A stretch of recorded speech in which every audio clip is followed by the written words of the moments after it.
Amazing video captured in San Jose, California puts us one step closer to solving the mystery of the mysterious booms. Coming up next on Deceptions of the Ages News.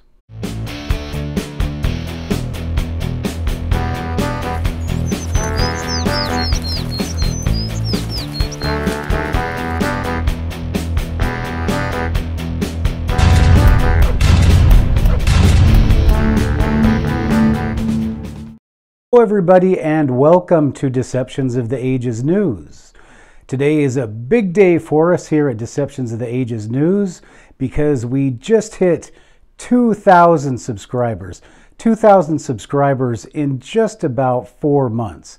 So that is just an amazing feat, and I have to thank you guys for subscribing, for commenting, and for sharing. It's really nice that you guys are interested in this kind of information because we're trying to get the country back, and we can only do it one subscriber at a time. Oh no, did I just say it? Oh yeah, I said it. Here it comes. Watch out. Okay. You know, I've done this so many times, but if you haven't subscribed and if you're new to the channel, just hit that subscribe button, because if you don't, this thing is just kind of a nuisance. And it just wants to come back at you, you know, every time you say that word, subscribe. Oh, jeez, ouch. Now that hurt. That really hurt. Oh, boy. I think that's going to leave a mark. Oh, boy. Okay.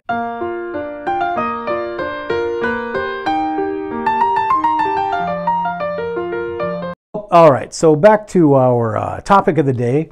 Now, last weekend in San Jose, California, there was some footage taken by a local resident, and it is amazing because we're going to take a look at it in a second, but there are some things about it that are just incredible. Now, the first thing that I want to tell you as a viewer of the Deceptions of the Ages news channel, if you haven't read my book, Deceptions of the Ages yet, you have to understand that the book is about how our understanding of science makes the idea of miracles and things like angels and things that we just didn't understand before completely explainable using the science that we know. And if we don't know the science, we can extrapolate a little bit. So let's go ahead and let's take a look at this video. Now, I apologize because, of course, when you download these videos the second time, it drives me crazy looking at these blurry things. So I'll post the link to the original video, and you can just go to that and watch it. But be sure to come back here if you do, because we need to talk about the physics and the science of what we're looking at here. Well, it was the strangest thing. Me and the missus was just looking up in the sky, and we saw this light, and then bam, it just exploded and disappeared. Now this guy here, I don't know who he is. I don't even know what he's doing in the video, but there it is again, and there's that guy. I don't know why he's in the video. And there it is again, the big flash. There's my house.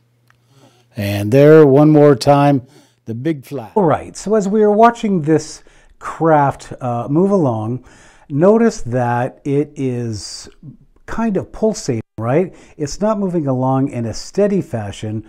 Rather, it's moving to a certain point, slowing down, speeding up, going to a certain point, slowing down, speeding up, and repeating the process until it comes to this certain point, and then just there's a flash of light and it disappears.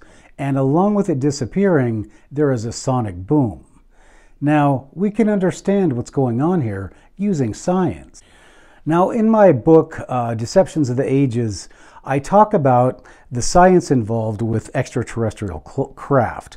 And I talk about the science that we know that can explain what we're looking at when we're looking at extraterrestrial craft.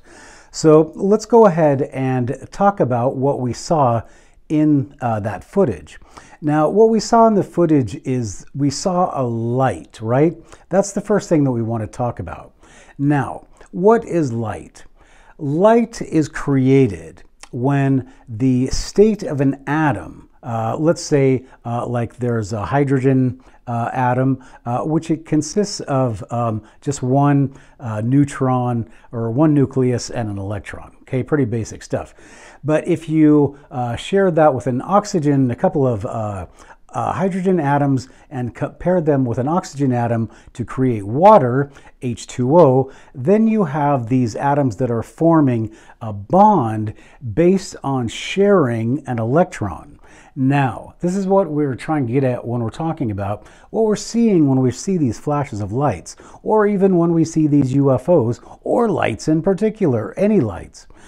All you are seeing is the electron in that bond. One electron or many electrons are actually changing their state, right? They're going around the atom in a pretty steady orbit, and when there's a molecule, they're shared. But when an electron either jumps to a higher energy level or goes down to a lower energy level, it releases one photon, okay? And a photon is what we know as a particle of light. Isn't it incredible that these ETs, these extraterrestrials who are so advanced, they still have to obey the same physics that we also have to obey?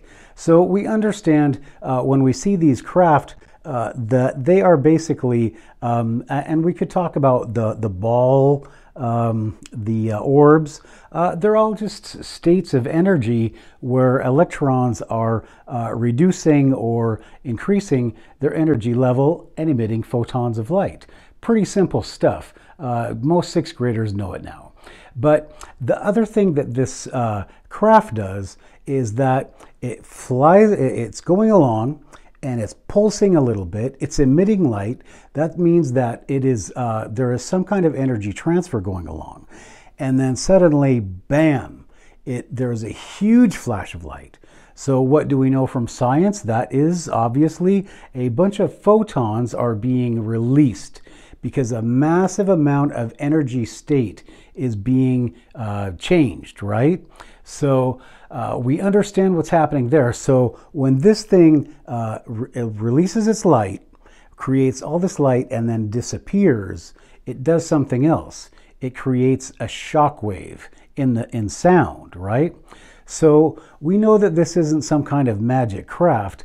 It's a craft that obeys Earth's physical laws. So what has happened is that craft had a bunch of air around it, and when it released its energy, creating all this light, it superheated the air, and that superheated air had to get very big, and then it contracted very slowly, creating a sonic boom. So using our elementary science, we can understand what is going on with that craft. Now, we want to talk about a little bit more about this craft that we can understand, but we need to talk about the Phoenix lights first. Now, I'm going to post a link to this video, but there's a wonderful video made by a Dr. Kitay who lives in Phoenix, and who videotaped the Phoenix lights of March 13th, 1997. And during the course of the video, they go on to explain how a couple of months later, in the same year, 1997, they talk about a massive gamma ray burst that occurred a few hundred light years away from us, right?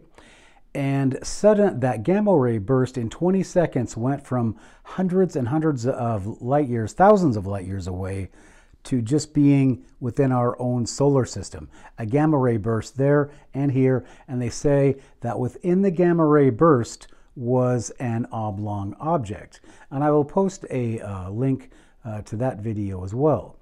So we understand now that when they move their ships, a gamma ray burst is an amazing outburst of all kinds of particles within the invisible spectrum.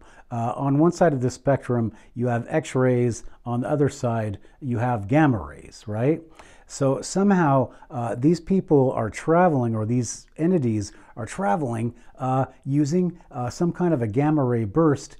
And a few hours later, that was when the massive sighting down in Phoenix happened. So if we go back to look at our craft in this footage, and we see that it is a vehicle emitting energy, and suddenly it emits a massive amount of energy, and which means it emits a massive amount of light, and it creates a sound shockwave. And we know from Scientific American and from what happened with the Phoenix lights in 1997 that they are using gamma rays in order to travel. So it's very interesting stuff. Now, this doesn't explain the weird sounds that we're hearing in the skies, but this certainly does explain the sonic booms. So the next time you hear a sonic boom, is it one of ours or is it one of theirs? We'll see you next time on Deceptions of the Ages News.